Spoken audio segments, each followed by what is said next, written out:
Staff Sergeant Robert Dietrich tracked anti-aircraft tracers from the control tower at Yonton Airfield at 2100 on May 24, 1945. Below him, 3 runways held more than 150 aircraft: Corsairs, Hellcats, privateer patrol bombers, C-47 transports.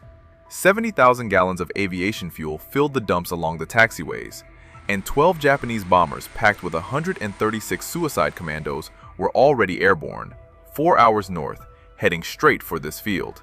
Dietrich was 28, from Cincinnati, a tower operator with Marine Aircraft Group 31. He had worked Yonton since April 7th, the day MAG-31 flew 80 Corsairs ashore from the escort carriers Sitco Bay and Breton. In 7 weeks, the airfield had grown into the busiest base on the island. Marine and Army Air Force squadrons flew around the clock. Day fighters hunted kamikazes over the radar picket line. Night fighters ran intercepts after dark. Ground crews rearmed and refueled planes through the night to get them airborne again by dawn. First Lieutenant Maynard Kelly worked the radio beside him, 22 years old, a night fighter pilot with VMF N-533, Black Max Killers, under Lieutenant Colonel Marion Magruder. Kelly had earned his wings in 1943 and shipped overseas with Magruder's unit. On Okinawa, he had flown only a few combat missions since arriving 3 weeks earlier. Tonight, he had the duty watch. A third Marine worked alongside them. Together, the 3 of them could see all 3 runways and the full sweep of the field. Dietrich knew what Yonton meant to the fleet. Every morning, Corsairs rolled out and climbed toward the picket stations where Navy destroyers waited for the next kamikaze wave. Fighters from this field intercepted nearly 60% of the suicide aircraft before they reached the ships. If Yonton went dark, even for a day, the kamikazes would get through. For weeks, Japanese bombers had hit the airfield almost every night. The pattern never changed. Aircraft at high altitude, bombs across the field, the guns of the 1st Provisional Anti-Aircraft Artillery Group answering with walls of tracers. The men on the ground knew the rhythm. Tonight followed the same script.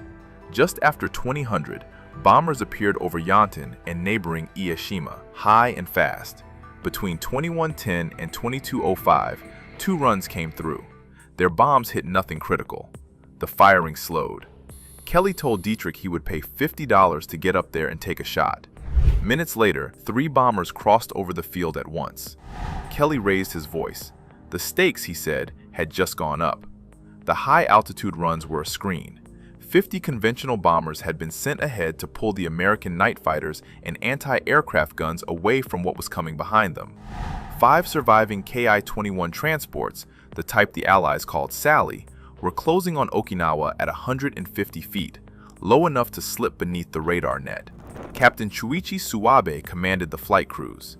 Each transport carried a dozen commandos from the Juretsu Kuteitai, trained by Captain Michiro Okuyama for this single mission, armed with submachine guns, satchel charges, and phosphorus grenades.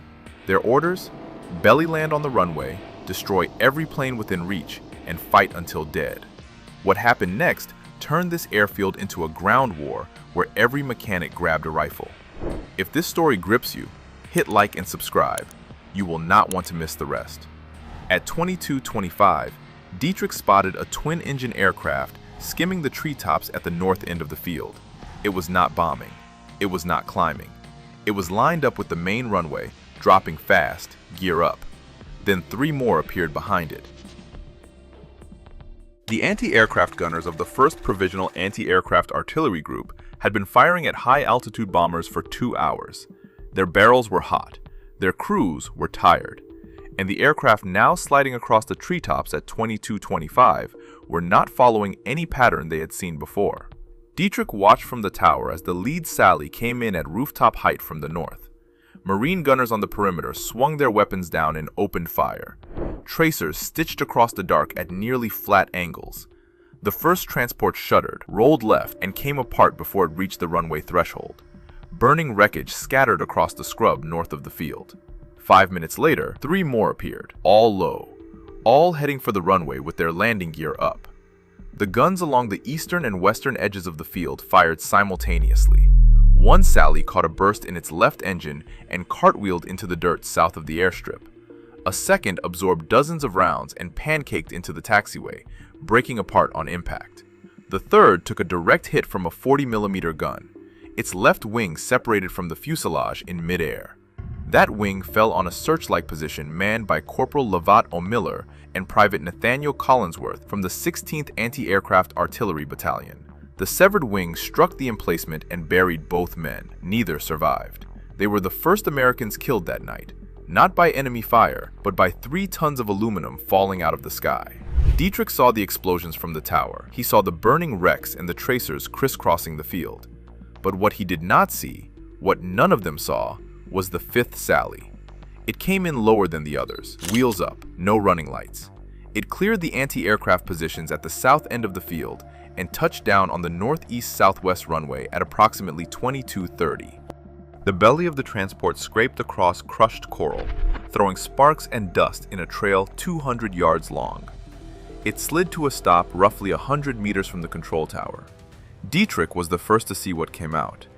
The nose section of the Sally cracked open, and figures dropped to the ground. 10, maybe 12 men carrying submachine guns and canvas satchels. They moved fast, no hesitation, no pause to regroup. They split into pairs and ran toward the nearest line of parked aircraft. Kelly saw them from the tower at the same moment. He did not stay at the radio. He grabbed his service revolver, ran down the tower ladder, climbed into a jeep, and drove straight toward the belly-landed transport. A 22-year-old pilot with a sidearm, heading alone into a group of commandos armed with automatic weapons and demolition charges. First Lieutenant Clark Campbell heard the crash from across the field. Campbell was with VMFN 542, the Tigers, a night fighter squadron that had been at Yaunton since the first week of April. 28 years old, he knew the field layout in the dark. He knew where the aircraft were parked, where the fuel dumps sat, where the maintenance crews slept.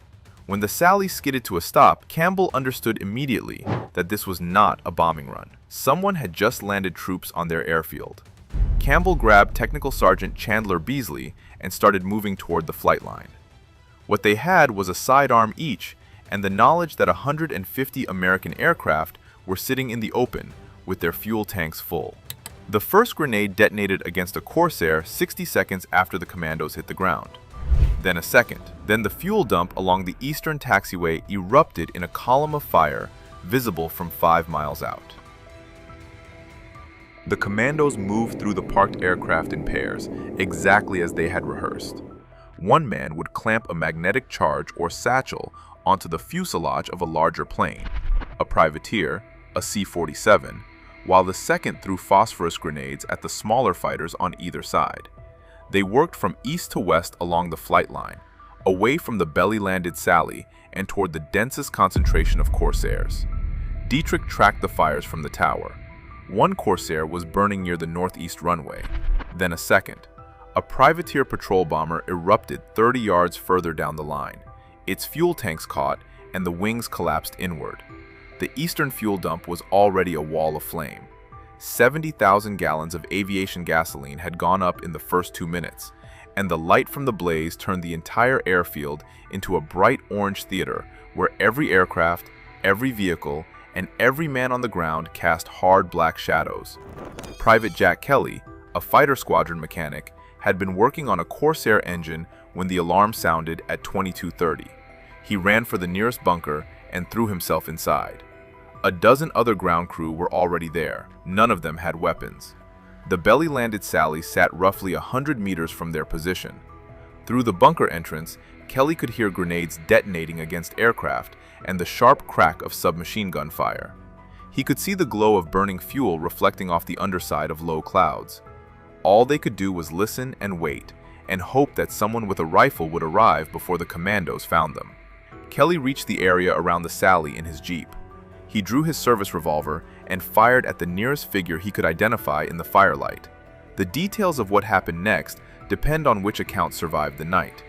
Dietrich, watching from the tower, saw Kelly engage, and then saw him fall. One source records that Kelly turned on a searchlight to illuminate the raiders and was hit by automatic weapons fire. Another records that he drove into the area and was killed by small arms at close range. What is confirmed is that First Lieutenant Maynard C. Kelly was fatally shot within minutes of leaving the tower. He was the first Marine killed by enemy fire on Yaunton that night. Technical Sergeant Roderick Wogan was somewhere near the flight line when the commandos came through. Wogan was also with the 2nd Marine Aircraft Wing.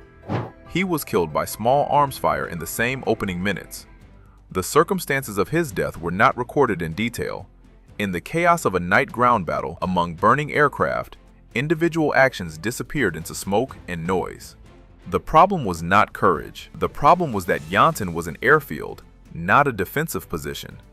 The men on the ground were pilots, mechanics, armorers, radio technicians. They serviced and flew aircraft. They did not run patrols. They did not dig fighting positions around the taxiways. Their weapons were locked in unit armories or stowed in tents. The anti-aircraft gunners had been shooting at aircraft in the sky. Now the enemy was on the ground, mixed in among their own planes, and the big guns could not depress low enough to engage targets running between parked Corsairs. Campbell and Beasley were pushing through this chaos toward the flight line. They could hear the detonations moving west, which meant the commandos were working deeper into the heart of the field, toward the largest cluster of aircraft and the main fuel storage. If the raiders reached the western dispersal area, where the night fighters of VMF 533 were parked, the damage would cripple Yanton's ability to intercept kamikazes for days. Campbell started pulling men out of bunkers and tents, mechanics, armorers, anyone with hands. He told them to find a weapon and get to the flight line. What Campbell found on the flight line was worse than the fires. The men who had grabbed weapons were shooting at anything that moved. Tracers flew across the taxiways in every direction. Rifles cracked from bunkers, from behind revetments, from the edges of the runways. In the shifting orange light of burning aircraft and fuel, every shadow looked like a Japanese commando, and every Marine who moved between the planes risked being shot by his own side. The friendly fire started within minutes of the first grenade. Anti-aircraft crews on the perimeter, unable to see what was happening among the parked aircraft, opened up with 20mm cannons at ground level, rounds designed to destroy aircraft at altitude, now ripping through the flight line where Marines were running for cover. Men in foxholes along the runways fired at silhouettes they could not identify. Mechanics who had never handled a weapon under stress emptied magazines into the dark and reloaded without knowing what they had hit. Dietrich watched it from the tower. Muzzle flashes sparkled across the field in a full circle. Some pointed inward at the commandos, others pointed at other Americans. The tower itself drew fire. Rounds cracked through the wooden walls. Dietrich and the third operator dropped below the window line and stayed low. They could still see the fires, but they could no longer stand upright without risking a bullet from their own guns. A significant number of the 18 Marines wounded that night were hit by American fire. The after-action reports acknowledged it without assigning blame. In the dark, on a field full of explosions and burning fuel, with an unknown number of enemy soldiers moving through the aircraft, there was no front line. There was no safe direction to shoot. Every man with a weapon made his own decision about what was a target and what was a friend, and some of those decisions were wrong. Campbell understood that the shooting would not stop until someone imposed order. He and Beasley moved along the flight line, not just looking for commandos, but pulling Marines into groups, assigning sectors, stopping men from firing into areas where other Americans were working. This was not a skill Campbell had trained for. Night fighter pilots learned to track radar contacts and close on enemy aircraft in the dark. They did not learn small unit infantry tactics. But Campbell had one advantage.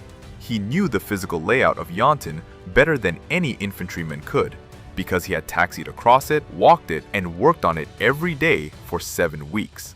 He organized the men he could reach into a rough skirmish line facing west, the direction the commandos had been moving. Beasley anchored one end. Technical Sergeant Jerome Rubel from VMF Nor 542 took a position where he could direct fire against a cluster of enemy movement near the eastern fuel dump. Rubel spotted one of the raiders placing a charge on a transport aircraft and shot him before the charge detonated. The commandos were still moving. Another Corsair caught fire near the western dispersal. Then a C-47 transport. The raiders placed their charges methodically. Satchels clamped to fuselages, phosphorus grenades tossed into cockpits, incendiaries wedged into wheel wells. They had rehearsed every step on mock-ups of American aircraft back on Kyushu. Each man had been trained to destroy at least 2 planes before he died. And dying was the plan. There was no extraction, no rendezvous point, no second transport coming to pick them up. By 2300, 9 aircraft were fully destroyed and the fire count was still climbing. 29 more had taken blast or fragment damage. Campbell's improvised line was holding the eastern half of the field, but scattered shots and explosions still came from the western dispersal area. Somewhere in the smoke and burning fuel, commandos were still alive, still planting charges, still carrying out a mission that would end only when every one of them was dead. The stench hit first. Burning rubber, aviation gasoline, and something else. The thick, sweet smell of scorched aluminum skin peeling off airframes in the heat. The smoke from the fuel dump hung low across the field in the windless air and mixed with the haze of phosphorus grenades. Dietrich, still on the tower floor, breathed through his sleeve. Visibility dropped to 50 yards in places, then opened briefly when a new explosion pushed the smoke aside, then closed again. Campbell's skirmish line moved west through the smoke in short advances. A few steps forward. Stop. Listen. Watch for movement against the glow of burning aircraft. Then forward again. The Marines on the line were mechanics and armorers who had fired weapons on qualification ranges and nowhere else.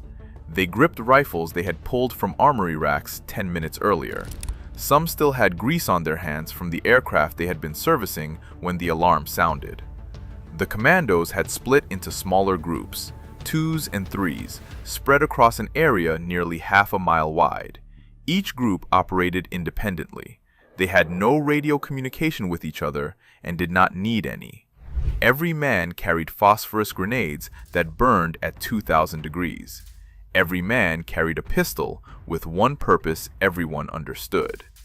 Near the western dispersal area, a group of 2 or 3 raiders had reached a line of corsairs that had not yet been hit. A satchel charge detonated against the wing root of the nearest fighter. The fuel in the wing tanks caught. Fire ran along the ground beneath the aircraft and jumped to the next corsair parked 20 feet away. In 90 seconds, 3 fighters were burning in a chain that lit up the western end of the field. Rubel and his group pushed toward the sound. They found one raider crouched beside a C-47 transport, working to fix a charge to the landing gear. Rubel fired and the man dropped, but the charge was already set. The C-47 blew apart minutes later, scattering debris across the taxiway and forcing Rubel's group to fall back and find a new approach. The problem was time. Every minute the commando stayed alive was another aircraft lost. Campbell could count the fires from where he stood, at least a dozen burning airframes spread across both sides of the main runway. The eastern fuel dump was gone. If the western dump went up, Yonton would lose its entire reserve of aviation gasoline. Somewhere overhead, Lieutenant Colonel Marion Magruder and his night fighters from VMF in 533 were running low on fuel. They had been airborne when the attack began, hunting Japanese bombers in the dark. Now they needed to land. Magruder radioed Yonton Tower. Dietrich and the surviving operator could see burning wreckage on at least 2 of the 3 runways. They diverted Magruder's Hellcats to Guinea, 5 miles south, to refuel and stand by. On the ground, the hunting continued in the dark. Campbell sent pairs of Marines along the taxiways to check each revetment and each parked aircraft for raiders. Every destroyed plane they passed was a potential hiding place. A commando could be crouched behind a collapsed wing section or inside a burned-out fuselage, waiting. One Marine would approach while another covered. They cleared each wreck the way infantrymen clear rooms, except these men had never cleared anything in their lives. By midnight, the firing had thinned, fewer detonations, longer silences between shots. Either the commandos were dead or they had gone to ground.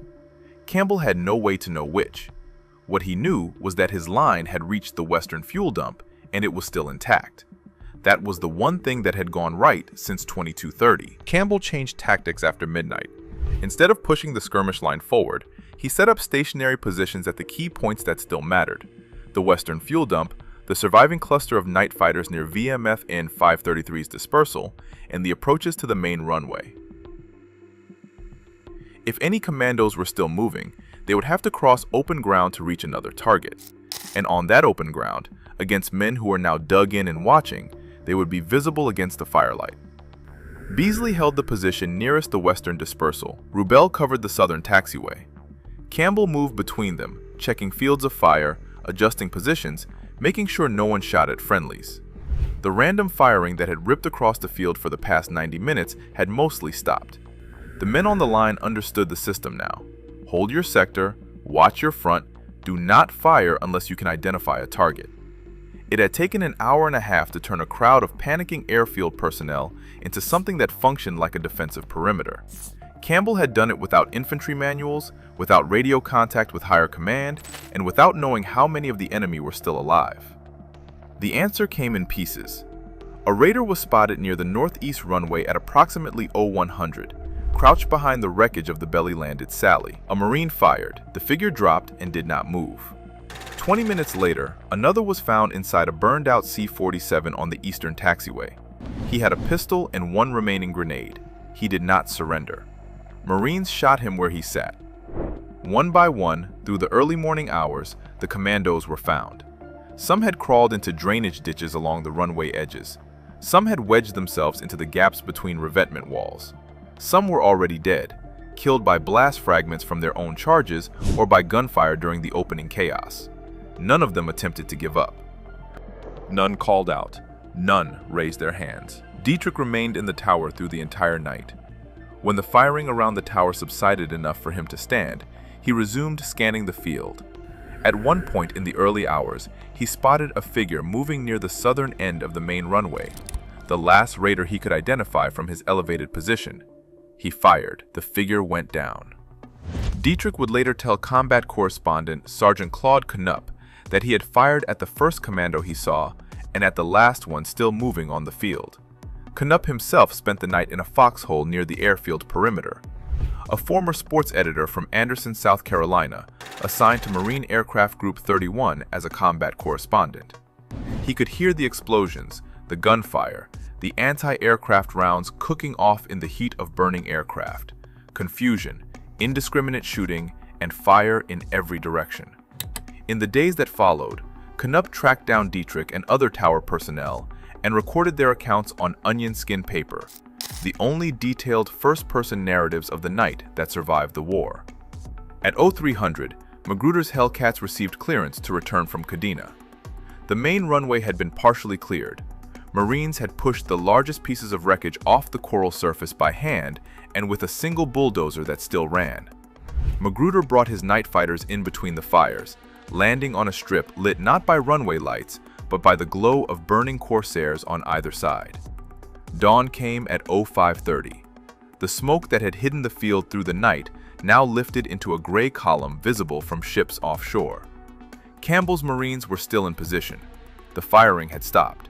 But somewhere on the airfield or in the brush beyond its edges, at least one commando was still unaccounted for. Daylight revealed the cost. Campbell walked the flight line at 0600 with Beasley and counted what was left. 3 Corsairs burned to their frames, nothing but blackened steel tubing and collapsed landing gear sitting in pools of melted aluminum. 2 privateer patrol bombers destroyed, their 4-engine fuselages split open by satchel charges. 4 C-47 transports gutted. 29 additional aircraft carried blast damage, fragment holes, or scorching. 22 Corsairs, 3 Hellcats, 2 more privateers, 2 more transports. The eastern fuel dump was a charred crater. Marine infantry arrived from positions south of the airfield at first light and began the systematic clearing that Campbell's improvised force had started 7 hours earlier.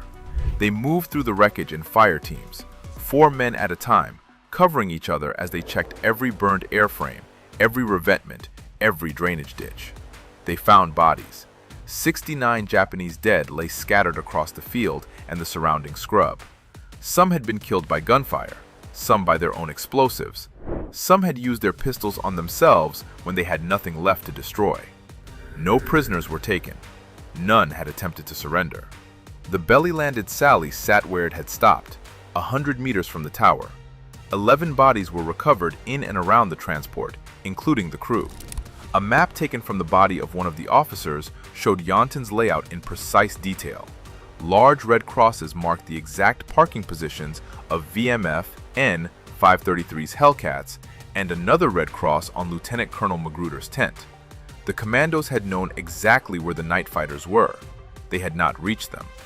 On the American side, 4 Marines were dead.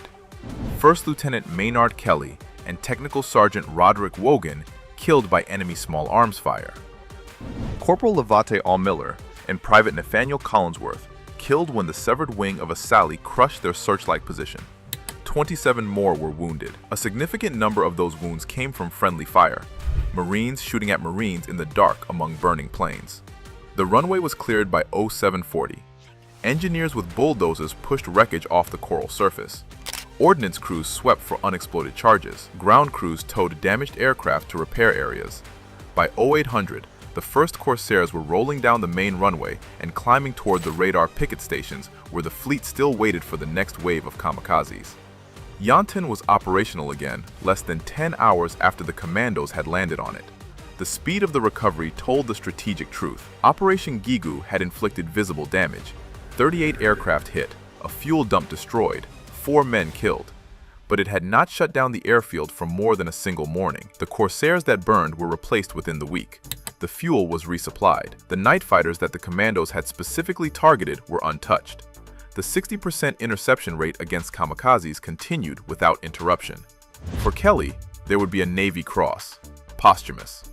Technical Sergeant Jerome Rubel received a Bronze Star for directing fire under chaos, killing at least 1 raider and protecting the men in his section. Campbell and Beasley received no decorations recorded in the available sources. They had simply done what needed doing and went back to flying night missions the following evening. 2 Marines from the 8th Anti-Aircraft Artillery Battalion found a Japanese officer sleeping in the jungle near the airfield after the battle was over. They shot him. Both were court-martialed.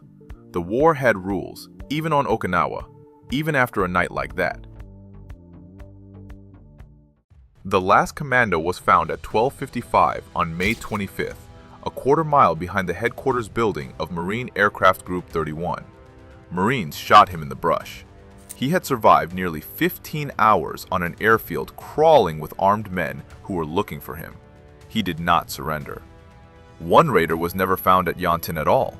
American intelligence later confirmed that a single member of the Juretsu force made it off the airfield, crossed the active battlefield of southern Okinawa, and reached the headquarters of the Japanese 32nd Army around June 12, 18 days after the raid.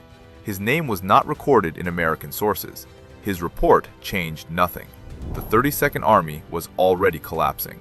Okinawa fell on June 21st, but the Japanese High Command considered the raid a success. Within weeks, planners drew up Operation Ken-Go, 60 transports carrying 900 commandos aimed at the B-29 bases on Saipan, Tinian, and Guam. The raids were scheduled for the nights of August 19th through 23rd. On August 15th, Emperor Hirohito announced Japan's surrender.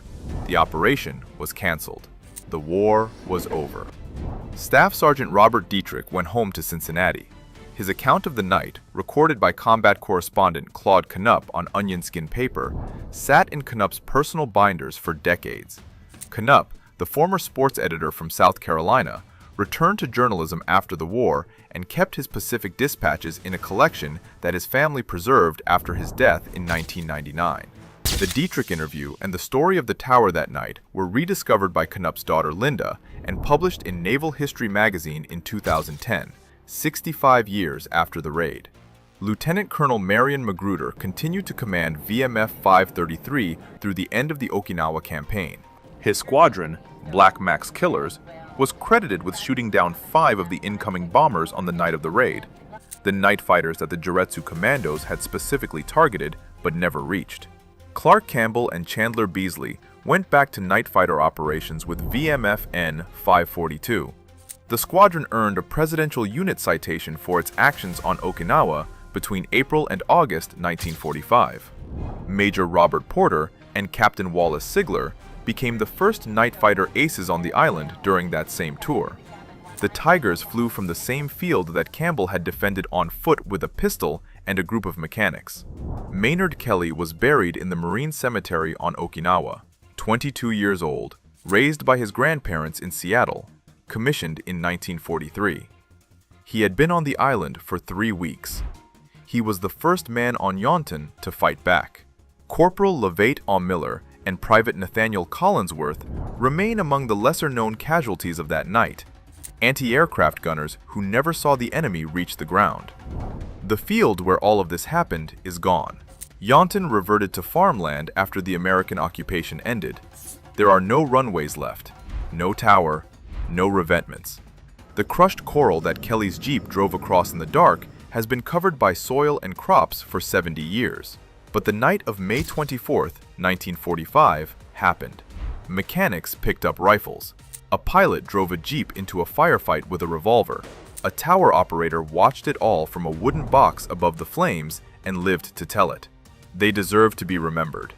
If this story stayed with you, hit the like button. It tells us these histories matter. Subscribe and tap the bell so you never miss one. We have got more missions like this coming. Now, here is a question. What would you have done? You are on that airfield. You are a mechanic. You have never fired a weapon in combat. And a transport full of enemy commandos just landed 100 meters from where you are standing.